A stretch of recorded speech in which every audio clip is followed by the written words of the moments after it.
Ashamaa nagaa waaqayyoo waaqa jiraataa siniifaat obboloota koo biyya keessa biyya alaa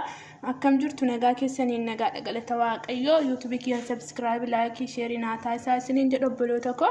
isteekii wal faana hojjannaa duraan dursatti baarbeekan isteekii jedhama qimamiin kunis baarbeekaa jedhama kuni qundoo barbareedha soogidda indaanqoo akkasitti murachuu qabna qimamii kana amma asirrattiin gadi naqa isiniin jedha hunduma isaa asirratti gadi naqee waliin makaan jedha obboloota koo nafaana tura ammoo waan hundi isaatiin itti agarsiisa duraan dursatti kan na barbaachisu garuu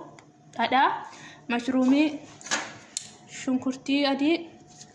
jiibinii na barbaachisa kireemii na barbaachisa kireemii shakkisiifnoo kireemii kanaalee na barbaachisa nachi shunkurtiidha kuni so'aa na barbaachisa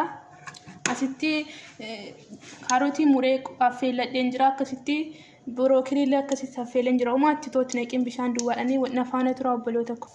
kin obboloota koo kan isin tan argisiifne shorbaa maajii kan jedhullee kin fakkii kan akkana kan qabutti fayyadamna nafaana tura hunda isaayyuu wal faana hojjenna duraan dursatti asirratti nan naqadha dhadhaa